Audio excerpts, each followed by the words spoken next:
My people, my name is Lamba, aka Ambassador on the Bottle Water, aka The Marketer, aka Onyo here.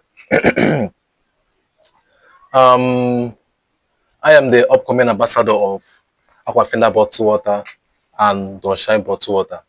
I'm into housing, Nerolo, Neremoto.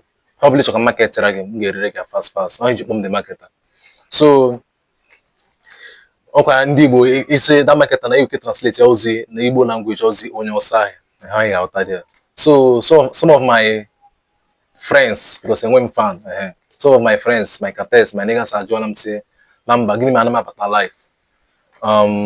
Like all this TikTok live, Instagram live, YouTube live, and Facebook live.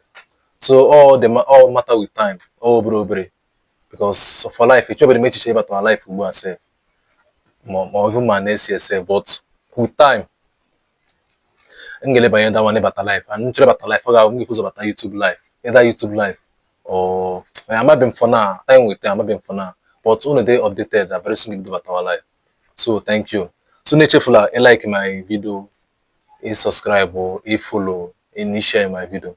Thank you very much. I got you.